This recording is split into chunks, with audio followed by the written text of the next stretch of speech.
need a couple credits before they let you out of college. I bet you bought that. Welcome to our first ever presentation of YHH's new trophy, the Hansen Dedication Award. The purpose of our award is to recognize a youth hockey player each year who has had to deal with the hardship and overcome it with the help of the hockey community. This makes up the heart portion of our award. The dedication part comes from what the player does to give back to the game. This year's winner is Jordy Hansen from Orono High School. In 2017, Jordy suffered from a malignant brain tumor and missed an entire season in hockey due to the treatment and rehabilitation. On his long road back from surgery, Jordy played 4 years of youth hockey. As a junior in high school, Jordy's love of the game never died.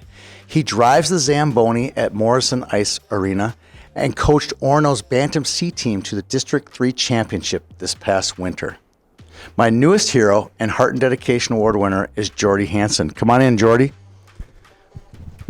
Nice to meet you. Yeah, good to see you. Yeah, good to see you. That's your trophy. You can hang on to that. Come on in. How are we doing? Are we good, Kayla? Right here? Okay. You got a great story. We sat down here. You got to get your picture taken with all the other boys winners today. It's an amazing story. We'll do our best to kind of give an abridged version of it, but it all kind of starts. You were just an above average, awesome hockey player. I remember taking photos of you in Rink 6 at the Squirt-tacular, your second year of Squirts. And that's kind of where it all kind of started to go physically downhill for you. It was kind of discovered in Fargo a few weeks later.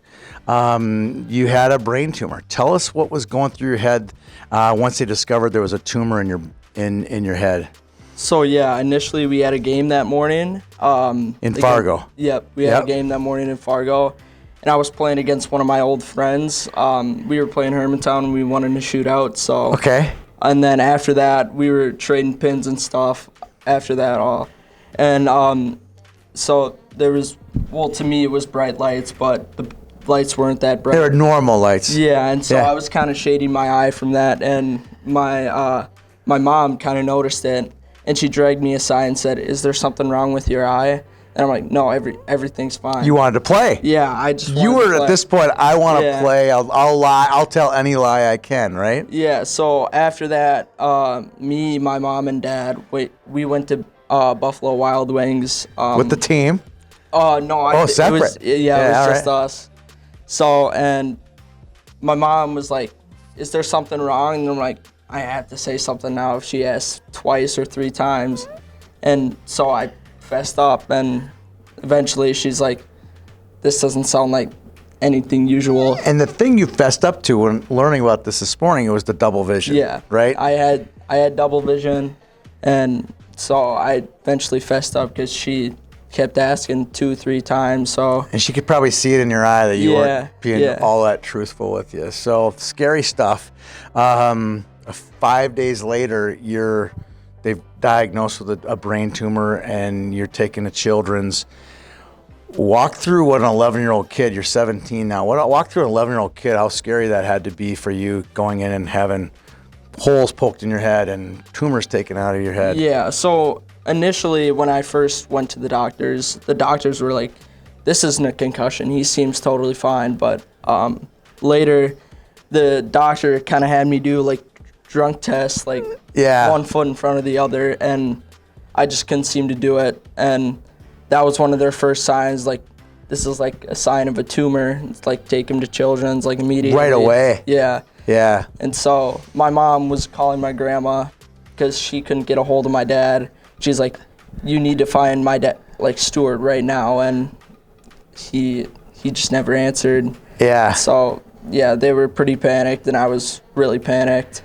Yeah, I can believe it. So after the surgery, you had to go through countless weeks and hours of rehabilitation and multiple trips to hospitals. What was it like being kind of like out of school and kind of out of your normal routine of, you know, practices and games and things like that for a fifth, sixth grade kid? Yeah, well, because it was both grades. So it definitely wasn't ideal. It kind of threw me off because my daily schedule was going to school, going to practice, then come home, eat dinner, go to bed. Right. But every day it was just like stay home, stay at rehab, and just eat dinner, go to bed. But at those times, I couldn't really sleep because everything was bothering me. Yeah. And so, yeah. I believe it. So you have gone, I mean, you're still in rehab in some ways because you're not 100%. But I would say after hearing scoring goals in the Red and Black League now, I would say that your rehab is going quite fantastic. I mean, compared to what it was like in the first year or two. I mean, yeah, I definitely. I think I've definitely worked hard enough to get back to that stature and play in the Red Black League and think I belong. So yeah, my routine now is just kind of going to the gym and just trying to keep up with the other kids that are really strong too. And you're a varsity golfer. Yep. So that's pretty impressive. That you've definitely come a long way since the first year, because I believe when you came out of surgery, you had very little feeling in the right side, and you've slowly but surely built up some strength. Yeah. So a couple days after surgery, they made me throw a ball with my right hand, and I couldn't really do it. Then after surgery, I immediately thought I was going to get right back to it, get back into the grind. Right away, right? Yeah. Yeah. And eventually, when I threw that ball and I couldn't do it, I was like, oh, crap. This is going to be a while. Yeah, this is going to be a while. We'll get to that in a little bit, just the long, arduous process to getting back to some normalcy in your life. Let's talk a little bit about the hockey community.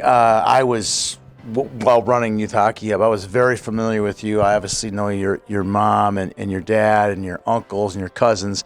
So I was very in tune to what was going on. We'd never met physically until today, but I knew who you were. I knew the story. But a lot of it was the outpouring of support from not just the Orono and your cousin being over at Mount Westonka, not just those two communities. It was statewide. Yeah. Walk a little bit through like one moment in that time where the community was really on your side. So I had like this Carried Bridge website, and it had like 50-some K followers, and I think one of my favorite memories is just not feeling the love from the people I knew, but feeling the love from people I didn't know. Right. Yeah, and that just played a huge role in where I am today. Oh, that's pretty cool. So now, talk about the love of the game. You ended up, your Uncle Brian runs Morrison Ice Center. You have a job. Just this last year is amazing. You have a job driving the Zamboni at Orono Ice Arena, and at some point, whether you were working there or just at school, someone approached you about coaching their Bantam C team. Walk through, well, we know that you can't technically be the head coach because you were 17, but you ended up being the head coach. Walk through that process of becoming a coach at such a young age. So a year before that, I played on the Bantam B2 As a team. 10th grader, right? Yep, as a 10th grader, because, I got that extra year. Yep. And so I had a couple buddies on that team that played on the Bantam C team this year, and they're like, there's a huge hole to fill. You got to be our coach. Like, did you chuckle at first, or did you actually take him seriously? I was like, no way you want me to do this. Like, I'm only a kid. I don't know a lot about coaching, but I knew a lot about the game. Yeah. And well, you're a Hansen, you have to, right? Yeah. Then eventually I was like, yeah, I think I should. I think this would be a fun experience. And it was, but I couldn't coach alone since I was only 17, and I still am 17 now. Right. But my dad later helped me out, and my mom called up one of our old friends, Paul Veith. Great guy, by the way. Yeah. And initially he was like, my mom was like, would you ever come back coaching? And he was like, no, I want to hunt and fish. And then, right. And he was retired. Yeah, right? At a funeral later, my mom was like, you got to come back coaching. Jordy's coaching. Then he's like, oh, I would definitely come back if Jordy was coaching. Yeah. And so I heard one of your rules with your dad on the bench was something about him not being able to talk. He coached, but he couldn't talk. Was that true? Yeah. Initially, when my mom said, Jordy, you can't do this alone, Dad's going to have to help out, I'm like, okay, he can help out, but he just can't talk. This is my team. I love that. So he obviously did do some talking, right? Yeah. He has to, just the natural progression of coaching.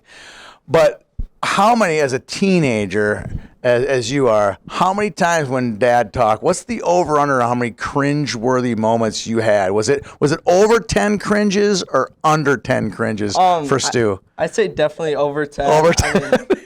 I mean, there's a lot of things that guy doesn't know about kids my age who are around my Right. age. So Right, but there's a lot he knows about hockey, though. yeah, there's a lot he knows about hockey when he played in college too. So Yeah. Well, that's cool. All right, so let's get to the harder part of everything. I said we come back to it. So your buddies, list them all off: Walker, Mugas, Anderson, all these guys that you grew up playing with. They punched their ticket to the state tournament this past winter, which is awesome. You're Spartan for life. You're going to state. But there's also got to be some difficulty with that, too. Knowing when you were a squirt, you were one of the best squirts on that team, knowing if you progressed in your game, and you're a Hansen for crying out loud, you would have progressed in that game. You would have been in that XL Energy Center, too. So what were your feelings? There got to be some kind of mixed feelings when the team makes it to state and does as well as they did. Yeah, definitely. I think 1% of me kind of wanted them to just get knocked to the ground because I didn't want to see them there. But 99% of me wanted to see them there because it's a brotherhood. That whole team's my brother. The whole team's my brothers. So yeah, I can see that. Everybody has. You wouldn't be human if you said, "Yeah, I was 100% behind it." But it is difficult. It would be a hard thing to accept. But at the same time, you've done great, and now you're here, and none of those guys are wearing a YHH jersey and on the panel for the next 12 months. That's kind of cool, isn't it? Yep. All right. Well, last but not least, we talked about the hockey community, right? They poured out their support for you, your family. Orono hockey, everybody's out there has been out there. I'm sure you got a ton of people to thank as the first recipient of the Heart and Dedication Award. Yeah, I'd just like to thank my mom, my dad, Gina and Stuart, and all my friends and all the loving support from the people, not just that I knew, but the people I didn't know. I'd also like to thank my sisters, Alex and Lauren. They've just been my rocks, and yeah. Well, you've done a fantastic job up here, and you've done a fantastic job making our hockey community here in Minnesota so special. That's why you got the trophy with the one in the shape of it. Jordy, it's been great to get to meet you here today, and good luck to you and good luck to your future in hockey. Thank you so much. Jordy Hansen, our 2023 Heart and Dedication Award winner.